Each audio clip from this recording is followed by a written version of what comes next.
अस्सलाम वालेकुम dear student, welcome to my YouTube channel chemistry with मुजाहिद।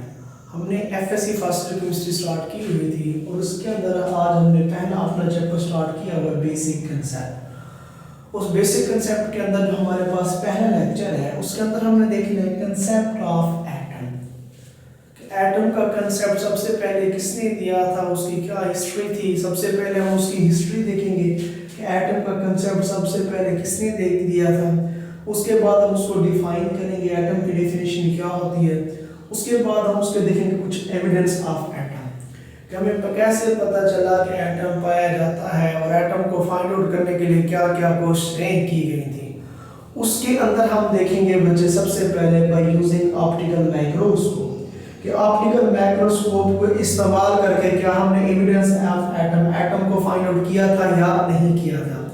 फिर हम देखेंगे बच्चे बाय इलेक्ट्रॉन माइक्रोस्कोप कि इलेक्ट्रॉन माइक्रोस्कोप की हेल्प से क्या हमने एटम को फाइंड आउट किया था या नहीं किया था, उसके डायमीटर को हमने मेजर किया था या नहीं किया था।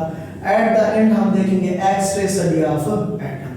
एक्स-रे स्टडी ऑफ एटम हमें क्या क्या कंसेप्ट देती है एटम के बारे में। तो ये लॉन्ग क्वेश्चन भी आ सकते हैं बच्चे बोर्ड के अंदर, तो यही आपने 5 इसके स्टेप लिखने हैं, तो इससे आपका लॉन्ग क्वेश्चन भी क्लियर हो जाएगा। तो सबसे पहले हमारे पास जो टॉपिक आ रहा है वो क्या है बच्चे, उसकी हिस्ट्री। तो सबसे पहले हम क्या देखेंगे बच्चे, history of atom.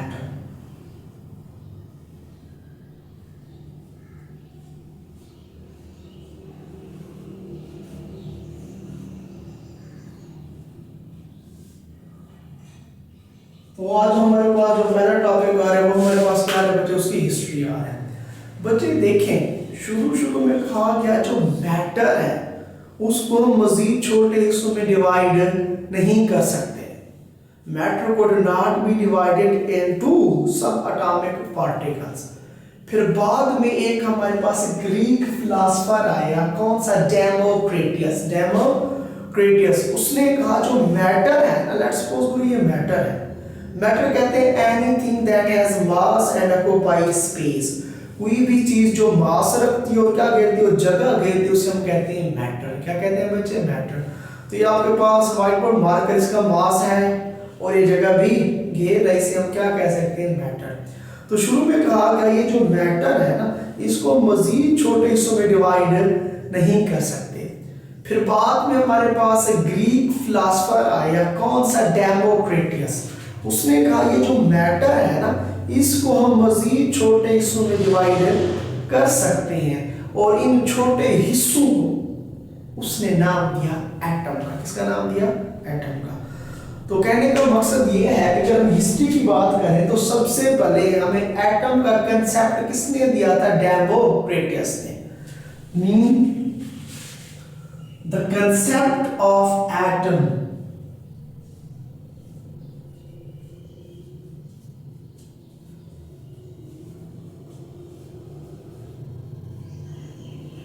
was given by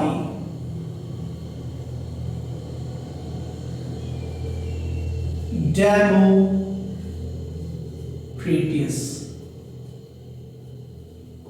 तो सबसे पहले हमें एटम का कंसेप्ट किसने दिया था, डेमोक्रिटस ने। उसने क्या कहा था, उसने कहा था बच्चे मैटर इज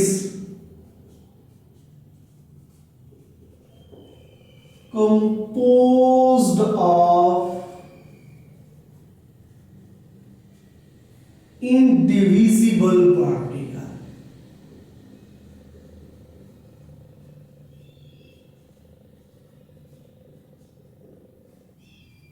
called atom। तो डेमोक्रिटस ने क्या कहा, उसने कहा ये जो मैटर है ना, इसको हम फर्दर छोटे हिस्सों में डिवाइड कर सकते हैं और ये जो छोटा हिस्सा है ना, इसको मजीद छोटे हिस्सों में डिवाइड नहीं कर सकते। ये जो स्मॉलेस्ट पार्टिकल बना है, इस स्मॉलेस्ट पार्टिकल को जिसे हमने इंडिविजिबल का नाम दिया है, जिसको हम मजीद डिवाइड नहीं कर सकते, उसने इसको किसका नाम दिया, एटम का नाम दिया। तो सबसे पहले हमें किसने कंसेप्ट दिया था एटम का बच्चे, डेमोक्रिटस ने दिया था। फिर हम देखेंगे बच्चे एटम की definition. Atom basically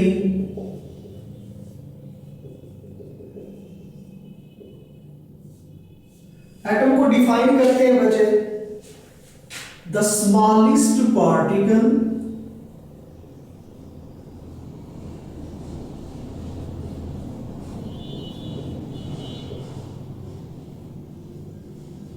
of an element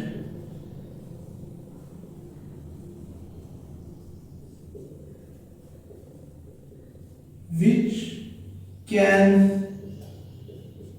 take part in chemical reaction, जो केमिकल रिएक्शन में हिस्सा लेता हो, and may or may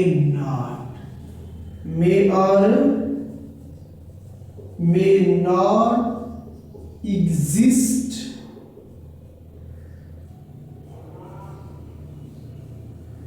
independently.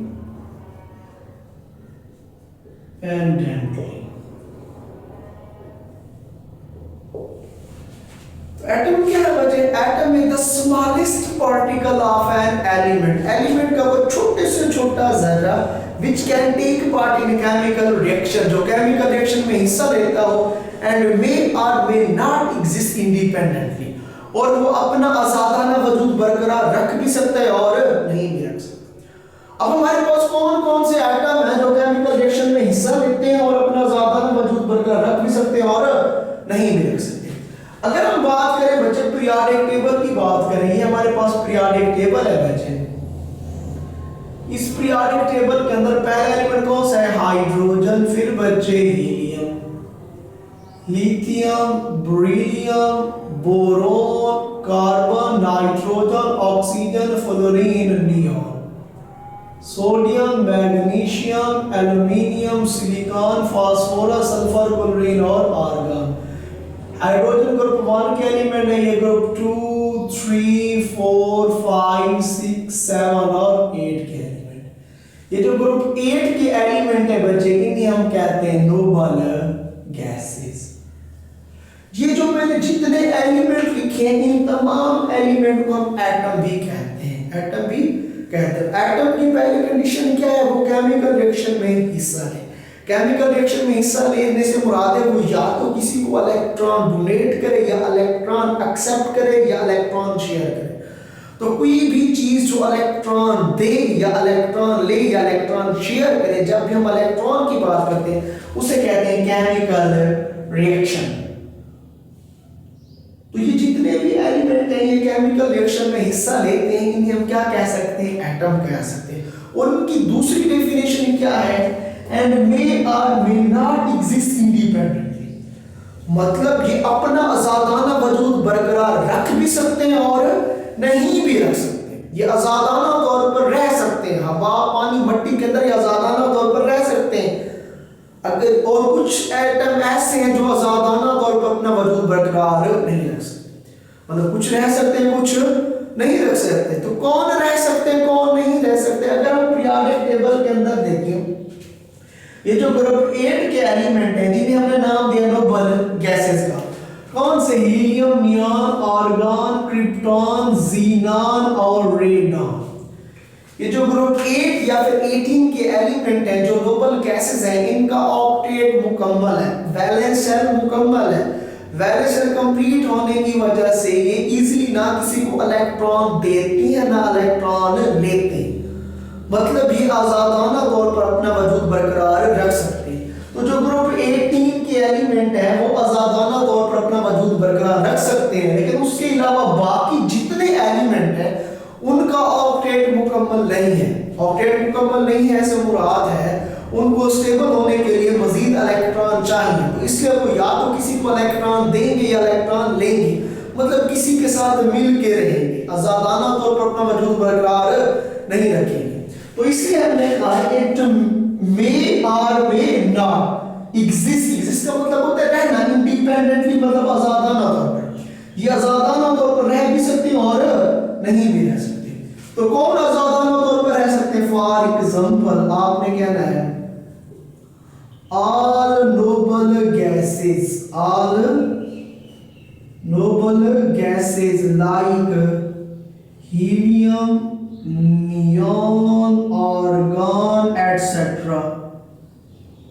और दूसरे कौन से हैं बच्चे, ये क्या कर सकते हैं, exist independently,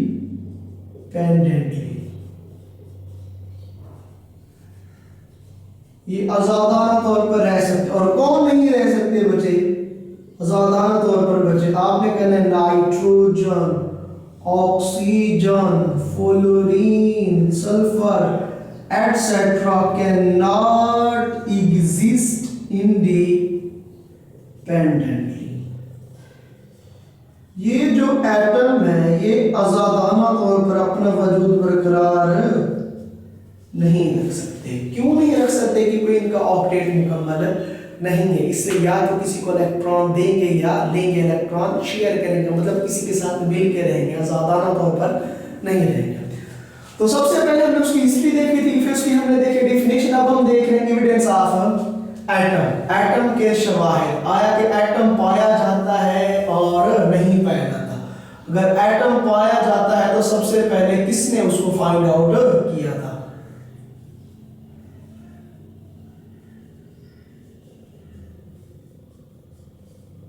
evidence of atom.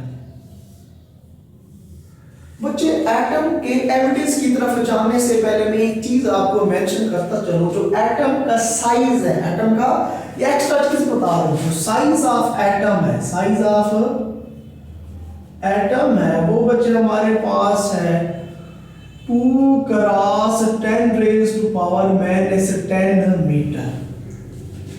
और इसके जो मैसेज हैं, message of atom, message of atom जो है बच्चे वो हमारे पास है इन the range of 10⁻⁻25 to 10⁻⁻27 kilogram. अब पॉइंट समझना है, मैं कह रहा हूं साइज ऑफ एटम कितना है, 2 × 10⁻10 मीटर, -10 से मुराद ये बहुत स्मॉल है, इतना स्मॉल है कि उसको हम आम आंख से देख नहीं सकते। तो सिंपल मैं ये कह सकता हूं कि जो साइज ऑफ एटम है that is very small, we can not see it through naked eyes, हम उनको आम आंख से नहीं देख सकते। Size of atom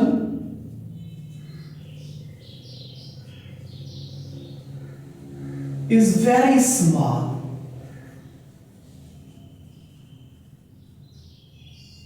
We cannot see it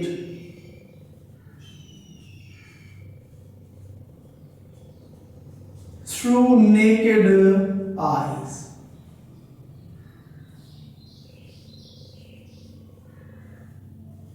हम उसको आम आंख से नहीं देख सकते।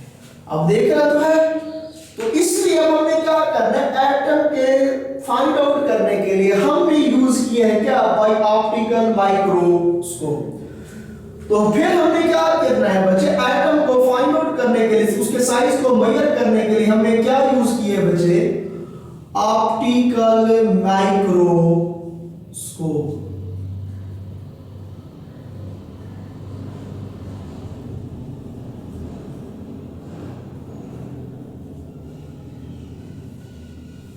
अब ऑप्टिकल से क्या मुराद है, ऑप्टिकल से मुराद है बच्चे light.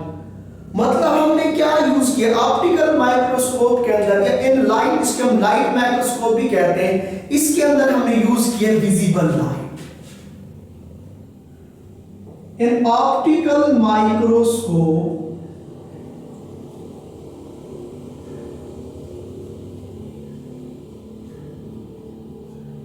we use visible light having wavelength, जिसकी wavelength क्या थी, large थी, having wavelength larger। कितनी large थी बच्चे, 450 नैनोमीटर to 750 नैनोमीटर। अब जो हमने ऑप्टिकल माइक्रोस्कोप यूज किया उसके अंदर हम यूज करें विजिबल लाइट, और विजिबल लाइट की जो वेवलेंथ है वो कितनी है, 450 to 750 नैनोमीटर।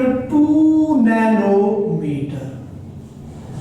तो 0.2 नैनोमीटर जो साइज ऑफ एटम है वो बहुत बहुत स्मॉल है, लेकिन हमारे पास जो लाइट माइक्रोस्कोप है उसकी जो वेवलेंथ की रेंज है वो बहुत लार्ज है, इसलिए हम ऑप्टिकल माइक्रोस्कोप के जरिए साइज ऑफ एटम को मेजर नहीं कर सकते। Means we can not major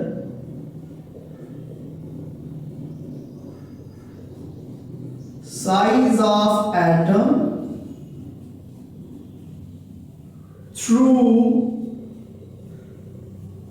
optical microscope।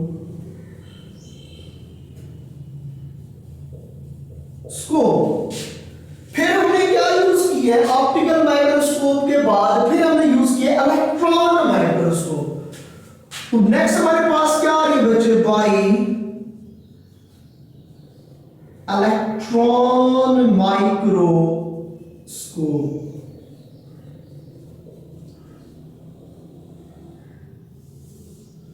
अब इलेक्ट्रॉन माइक्रोस्कोप के अंदर हम क्या यूज करते हैं, beam of electron, beam of electron. In electron microscope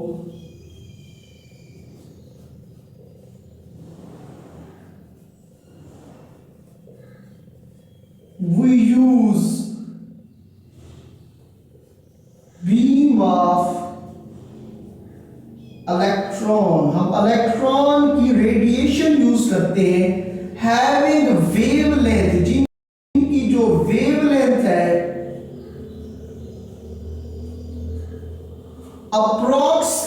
approximately तकरीबन बराबर होती है, किसके बराबर होती है,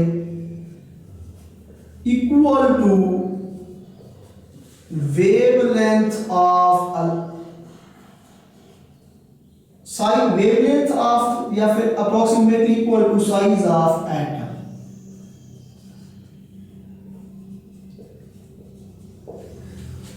हम क्या करते हैं इसके अंदर हम यूज करते हैं बीम ऑफ इलेक्ट्रॉन, इलेक्ट्रॉन की रेडिएशन यूज करते हैं, इलेक्ट्रॉन को हम फॉल आउट करवाते हैं किसके ऊपर, एटम के ऊपर।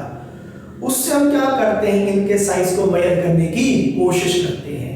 अब इनकी जो वेवलेंथ है इलेक्ट्रॉन माइक्रोस्कोप की वेवलेंथ है वो अप्रोक्सीमेटली इक्वल टू किसके बटे, साइज ऑफ एटम, जो कितना था 0.2 नैनोमीटर। अब जैसे हमने इलेक्ट्रॉन माइक्रोस्कोप देखें, ये हमारे पास सपोज इलेक्ट्रॉन माइक्रोस्कोप है, यहां से हमने बीम ऑफ लाइट को, बीम ऑफ रेडिएशन इलेक्ट्रॉन को फॉल आउट करवाना है। ये हमारे पास ग्रेफाइट का सैंपल है।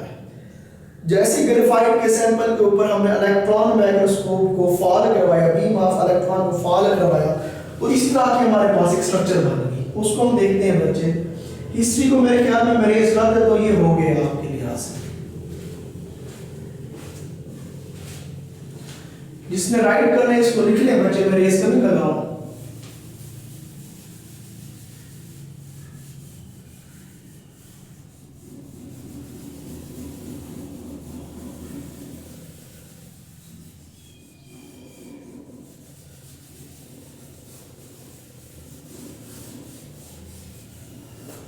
तो क्या हुआ जब हमने क्या यूज किया, इलेक्ट्रॉन माइक्रोस्कोप यूज किया बच्चे, वो देख लें यहां पर।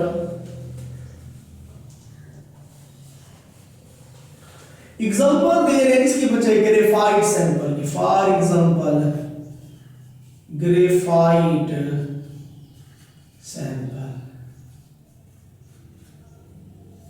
ग्रेफाइट सैंपल से मुराद कार्बन का एक एलिमेंट है, कार्बन का ये क्या है बच्चे, एक एलोट्रोपिक फॉर्म है ग्रेफाइट।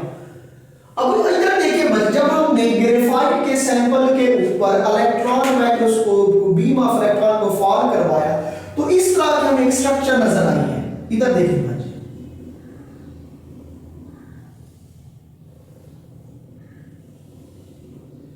ये हमारे पास क्या है, सैंपल ऑफ ग्रेफाइट है। अब ग्रेफाइट के सैंपल को उसके एक्चुअल साइज से हमने 15 मिलियन टन, 15 मिलियन टाइम्स उसके ऑब्जेक्ट के साइज को लार्ज किया है। जैसे 15 मिलियन टाइम्स उसके साइज को हमने लार्ज करके देखा है, तो इस फॉर्म में हमें शक्ल नजर आई।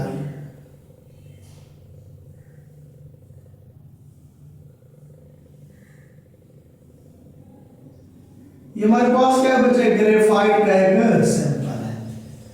अब इस सैंपल के अंदर देखिए हमें दो तरह से बैंड नजर आ रहे हैं। कुछ हमें नजर आ रहे हैं ब्राइट बैंड और कुछ हमें नजर आ रहे हैं डार्क बैंड। इन्हें हम क्या कहते हैं, डार्क बैंड। और ये जो डार्क बैंड है इनको नाम दिया गया एम्प्टी स्पेसेस। एम्प्टी स्पेसेस से मुराद है यहां पर कोई भी एटम मौजूद नहीं है।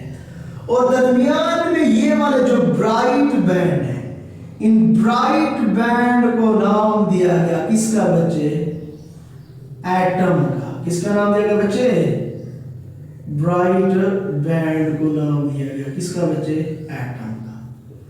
एटम ऑफ कार्बन, मतलब यहां पर कार्बन के एटम मौजूद। असल में हुआ क्या बच्चे, देखें सपोज करके मैं यहां पे स्ट्रक्चर ड्रा करता हूं। कार्बन है, एटॉमिक नंबर कितना होता है, 6 है।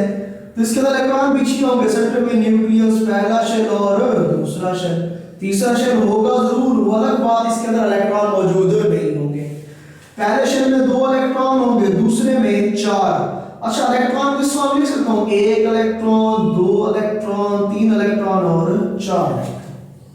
अब जैसे हम वहां से फॉल आउट करवाएंगे बीम ऑफ इलेक्ट्रॉन, इलेक्ट्रॉन पर क्या चार्ज है, नेगेटिव चार्ज है। तो जैसे बीम ऑफ इलेक्ट्रॉन स्ट्राइक करेंगे इन इलेक्ट्रॉन के साथ, तो ये जो इलेक्ट्रॉन है इस एनर्जी को अब्सॉर्ब करेंगे, इलेक्ट्रॉन इस एनर्जी को अब्सॉर्ब करेंगे। जैसे एनर्जी को अब्सॉर्ब करेंगे तो इलेक्ट्रॉन शो करेंगे एक्साइटेशन, इलेक्ट्रॉन ऊपर की तरफ मूव करेंगे टू अब्सॉर्ब दिस एनर्जी। तो जैसे इस एनर्जी को अब्सॉर्ब करेंगे, इलेक्ट्रॉन ऊपर की तरफ मूव करेंगे और फिर यही इलेक्ट्रॉन जब एनर्जी को रिलीज करेंगे क्या शो करेंगे, डी एक्साइटेशन। तो दोबारा क्या आएंगे, वापस आएंगे। तो ये जो हमारे पास ब्राइट बैंड बन रहा है, ये क्यों बन रहा है, due to excitation and de-excitation of electron, electron के मूव करने की वजह से बन रहा है। और दरमियान में ये जो खाली जगह बनी हुई है जिसको हमने डार्क बैंड का नाम दिया गया है, इसे कहा गया एम्प्टी स्पेसेस। तो इलेक्ट्रॉन माइक्रोस्कोप के जरिए ग्रेफाइट सैंपल को हमने क्या किया बच्चे, वी इनलार्जर, हमने बड़ा किया। कितना बड़ा किया, 15 million time, 15 million time graphite sample को। किसके जरिए बच्चे, through electron microscope.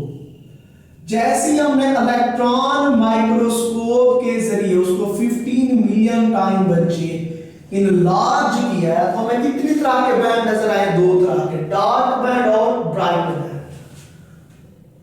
2 types of band appeared। कौन कौन से बैंड थे बच्चे, पहला कौन सा था, डार्क बैंड। ये क्या शो करता है बच्चे, it show empty spaces. Empty spaces खाली जगह है जहां पर कोई भी एटम मौजूद नहीं है। और साथ में क्या थे, ब्राइट बैंड। ब्राइट बैंड क्या शो कर रहे हैं बच्चे,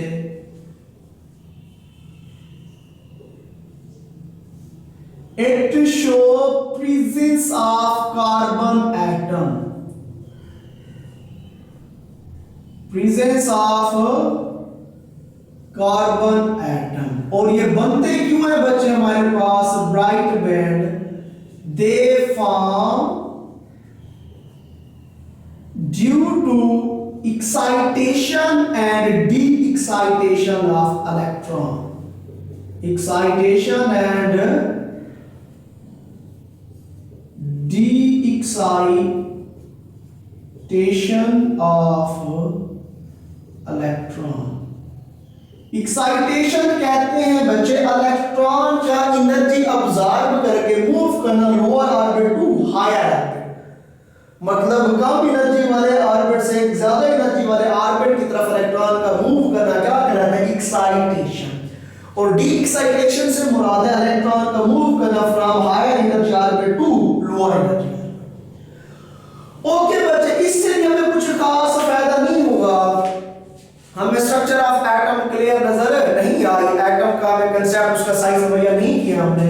और एंड पे हमने यूज किए बच्चे क्या चीज बच्चे? X raise work. लास्ट हमारे पास आ रहा है बच्चे, ये शॉर्ट क्वेश्चन भी आपसे पूछा जा सकता है। कौन से वाला बच्चे? X ray work of atom.